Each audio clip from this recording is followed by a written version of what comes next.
George William Senanayake සහ එස්.ජී.සී. සිමෝනා යන මාපියන් දෙපළට දාව උපන් බන්දුල සේනානායකයන් මාතර කපුගමදී වර්ෂ 1946 දී උපත ලැබීය.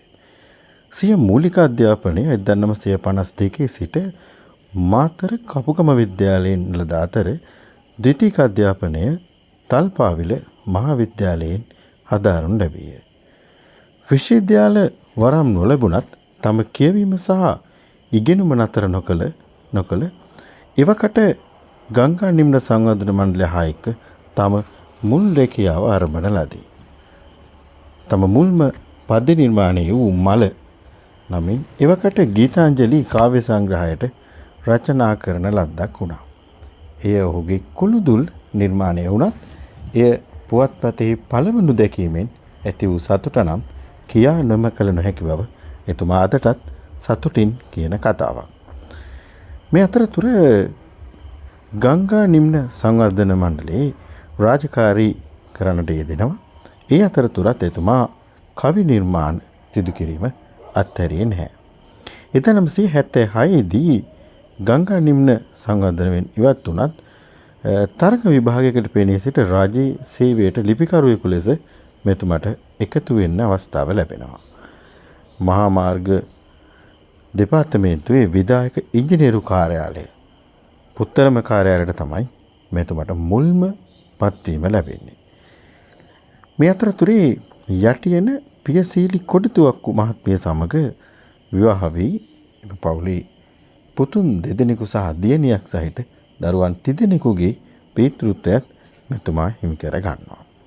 ඒ වගේම 1980 දශකයේ නැවතත් 80 දී මෙතුමට අවස්ථාව ලැබෙනවා හම්බන්තොට මහා මාර්ග දෙපාර්තමේන්තුවට ස්ථාන මාරුවක් ලැබලා පැමිණෙන්න. ඉන්නතුරුව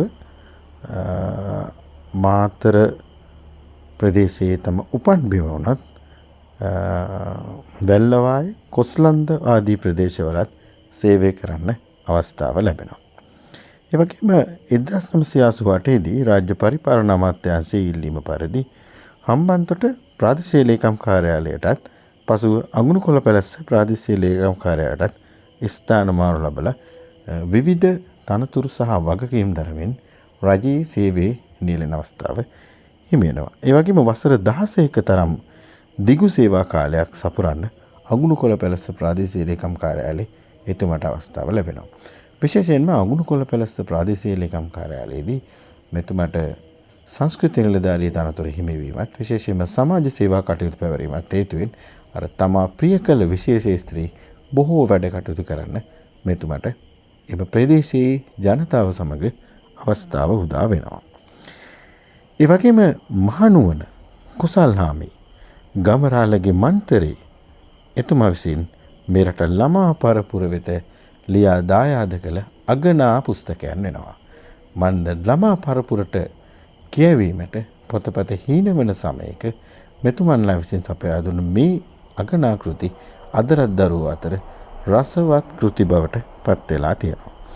දහම් පාසල් ගුරුවරයෙක් ලෙස වසර 20ක පමණ කාලයක් තමන් සතු බුදුදහම හා සම්බන්ධ දැනුම අත්දැකීම් සහ ඥානය බෙදා දෙමින් දරුවන් එක්ක කාලය ගත කරන්නත් එතුමට හැකියාව ලැබෙනවා. ඒ වගේම බන්දුල සේනානායකයන්ගේ ඊටාම ස්වර්ණමය යුගයක් ගත කළේ මේ කොළඹ පොත් සංගමය සමග කරපු කටයුතු වලදී.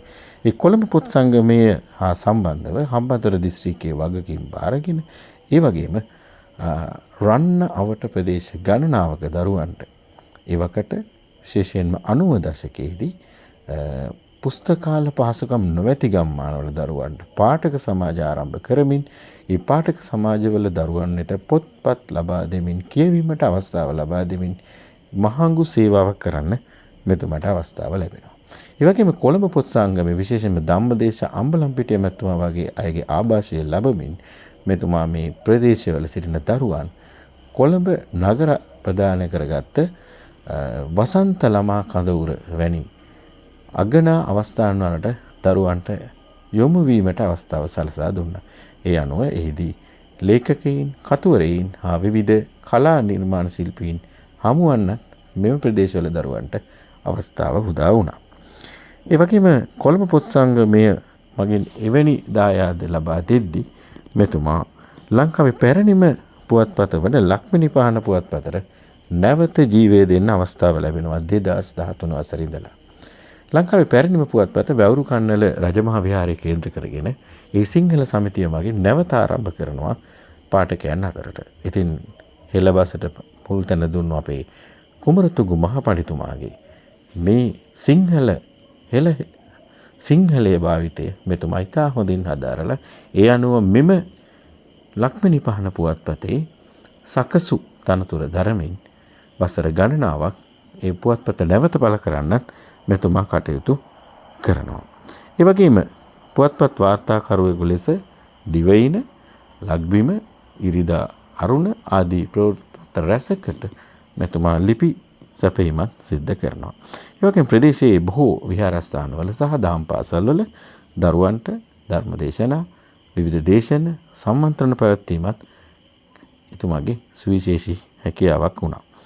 ඒ වගේම මුළු දිවයිනටම සාම වෙනසුරු තනතුරක් දරුව මෙතුමා ප්‍රදේශයේ බොහෝ දෙනෙකුගේ විශ්වාසය දිනාගත්ත ඊටම රාජකාරී කැපවීමෙන් සිටු කළ නිලධාරියෙක් වුණා තම රාජ්‍ය සේවා කාලය තුනදී. ඒ වගේම එතුමා පවසන පරිදි කිසි දිනක අනවශ්‍ය නිවාඩුවක් අතිරේක කාලයවත් යොදාගෙන තම රාජකාරිය ඉටු කළ නොකළ බව එතුමා ඊටම ආඩම්බරයෙන් පවසන කාරණාවක්.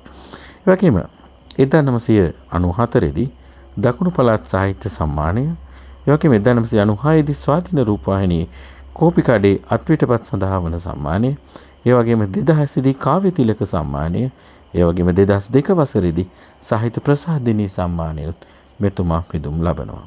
ඒ වගේම ලාංකේය සාහිත්‍යයට ලේඛන කලාවේ දියුණුවට කරන ලද සේවය උදෙසා රජය විසින් පිරිනමන කලාභූෂණ සම්මානයනුත් මෙතුමා පිදුම් ලබනවා.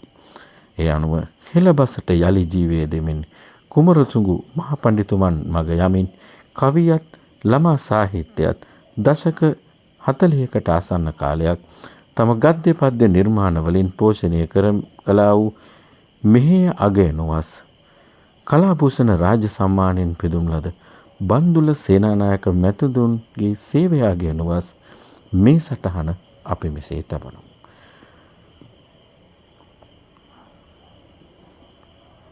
නිදුක් නිරෝගී සුවය පිරි චිරජීවනයේ උදාවයා ඔතුමාන්ට බොහෝ කාලයක් මෙරට සාහිත්‍ය කලාකේත තව තවත් අස්වද්දන්නට වරම් ලැබේවා.